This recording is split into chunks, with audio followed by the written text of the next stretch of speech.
Ayan, what's up dribblers at mga shooters? Kamusta? Kamusta po kayo? Pabor nga sa Gilas Pilipinas ang tayaan pagdating dyan sa US mga shooters. Yung pustahan, no? Lamang na lamang etong Gilas Pilipinas.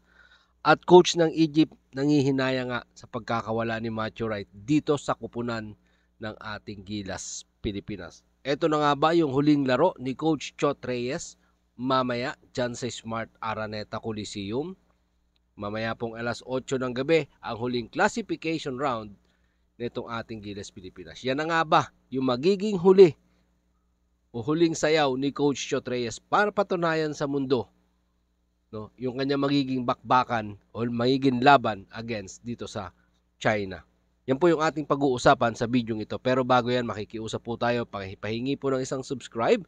Pahit nung like kung nagugustuhan nyo po yung video, and don't forget to subscribe and hit that notification bell button para lagi po kayong updated sa ating mga Gilas Pilipinas video. Mga shooters, ito nga yung uling laban ng ating Gilas Pilipinas against dito sa China. Etong China, mga shooters, tinalo to ng South Sudan.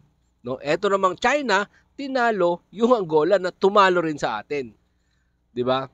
So, napakahirap po no etong laban na huling laban na itong ating Gilas Pilipinas dahil ang kagustuhan po natin dito mga shooters, mailusot ito para masaya naman yung ending ng ating Gilas Pilipinas, 'di ba?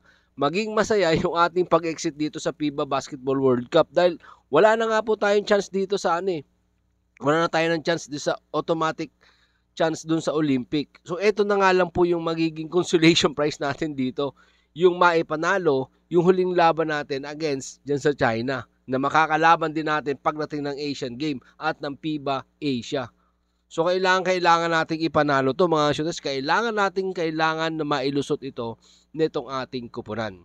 'Di ba? So siyempre, dahil itong si Coach Chot Reyes, baka ito na yung kanyang maging huling sayaw dito sa World Cup or sa ano ba pang event no na pagko-coachan niya, hopefully mailusot po ito. At gusto ko rin in fairness kay Coach Chot Reyes, alam naman natin nagpagod, naghirap din yan diyan.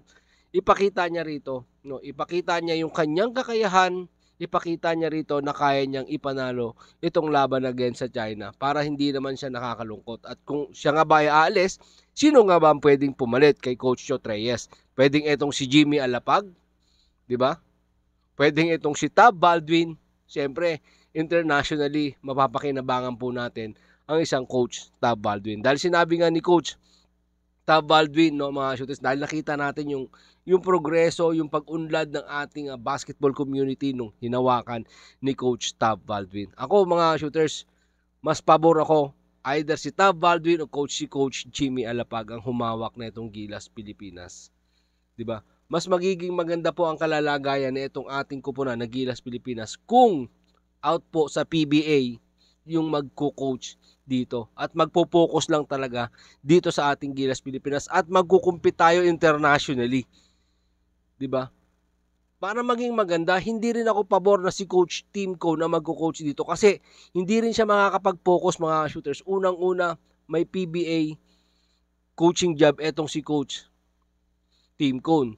Pwedeng si Coach Jimmy Alapag, Coach Jong Wichiko, or si Coach Tab Baldwin with assisted Ryan Gregorio. Napakarami pong pwede mga shooters. Ilabas na lang po natin dito yung mga nagko-coach dyan sa PBA para wala ng politika at wala ng intriga at makatutok po dito sa ating kupunan na Gilas Pilipinas.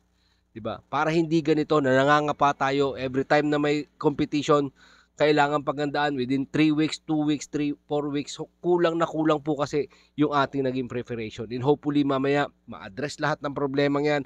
Magawa ni Jordan Clarkson ng paraan na maipanalo laban dito kay Kyle Anderson ng China. Etong kanilang magiging huling laban dito sa classification round ng FIBA Basketball World Cup. Mga shooters, importante po na maging maganda yung exit natin kahit naman nang yung dangal, yung dignidad ng ating bansa bilang host nitong FIBA Basketball World Cup. Mga shooters, imatik man po natin yung kaisa-isang panalo na makuha po at mag-excel etong ating mga player mamaya mga shooters. Makita natin pumutok ang isa sa mga ito na kailangan nilang kumamada para naman maging maganda, no? Maging maganda yung ating paglabas dito at pagpasok din siyempre natin diyan sa nalalapit na Asian Game, diyan din gaganapin sa China. So kumbaga, pansindak na natin sa China to mga shooters.